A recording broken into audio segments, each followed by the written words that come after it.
Bismillahirrahmanirrahim. Assalamualaikum warahmatullahi wabarakatuh.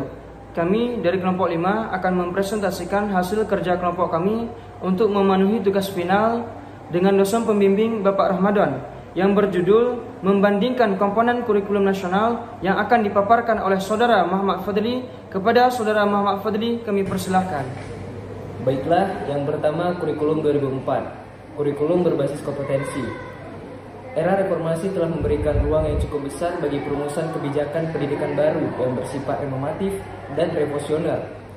Pada era ini memiliki visi untuk mewujudkan masyarakat Indonesia yang berdaya saing, maju sejahtera dalam wadah NKRI. Sebagai salah satu dampak laju reformasi adalah dibuatnya sistem kurikulum berbasis kompetensi atau yang kerap disebut kurikulum KBK. Kurikulum berbasis kompetensi adalah suatu konsep pendekatan strategi kurikulum yang menekankan penguasaan berbagai kompetensi tertentu. Ada beberapa ciri-ciri KBK.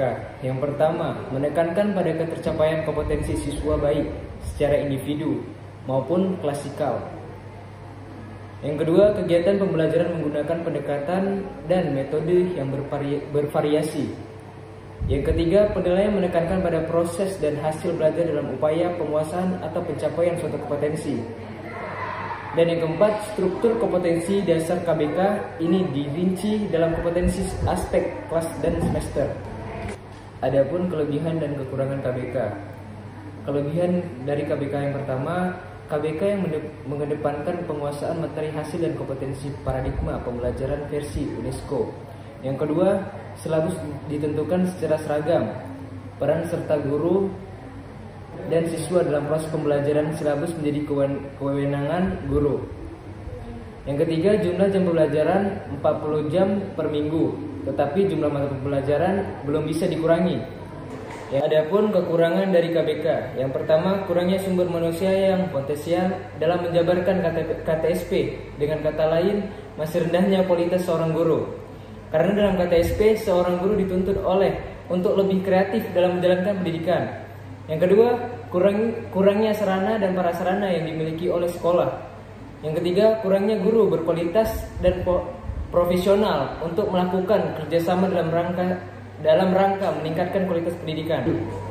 Baik, pembahasan yang kedua adalah kurikulum 2006 KTSP atau disebut dengan kurikulum tingkat satuan pendidikan.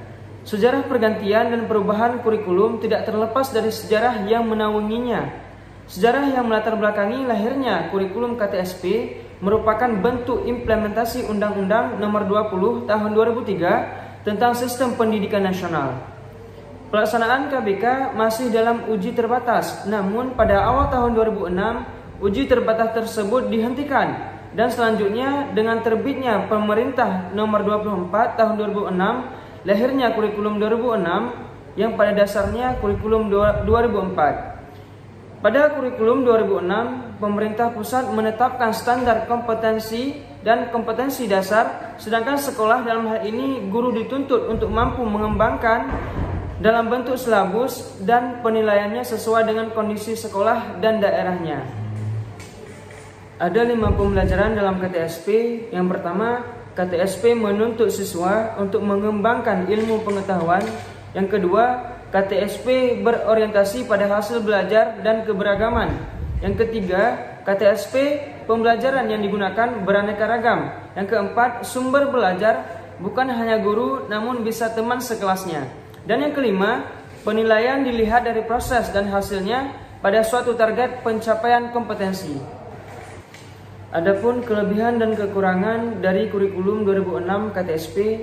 Yang pertama, kurikulum 2006 ini adalah mendorong terwujudnya otonomi sekolah dalam menyelenggarakan pendidikan, mendorong para guru, kepala sekolah, dan pihak manajemen sekolah untuk semakin meningkatkan kreativitas dalam menyelenggarakan program-program pendidikan.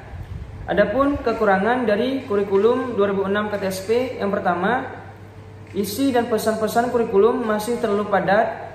Yang kedua, kompetensi yang dikembangkan lebih didominasi oleh aspek pengetahuan. Yang ketiga, implementasi tingkat satuan pendidikan masih belum optimal dalam pelaksanaan. Dan yang keempat, evaluasi yang digunakan masih terfokus pada ramah kognitif saja.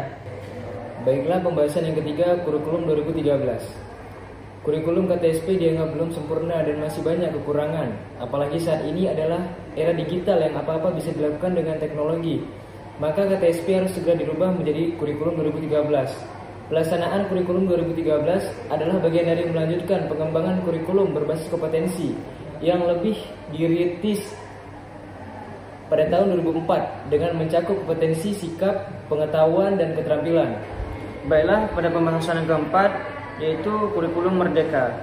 Kurikulum merdeka adalah kurikulum dengan pembelajaran intrakurikuler yang bermacam-macam agar peserta didik lebih optimal, memiliki konsep dan kompetensi yang dimilikinya. Di kurikulum merdeka ini juga menguatkan pencapaian profil pelajar Pancasila yang dikembangkan sesuai dengan tema yang telah ditentukan oleh pemerintah. Kurikulum Merdeka merupakan program kebijakan baru Kementerian Pendidikan dan Kebudayaan Republik Indonesia atau Kemendikbud RI yang direncanakan atau dirancang oleh Menteri Pendidikan dan Kebudayaan RI Kabinet Indonesia Maju. Kesimpulannya, kurikulum selalu dinamis dan senantiasa dipengaruhi oleh perubahan-perubahan dalam faktor yang mendasarinya.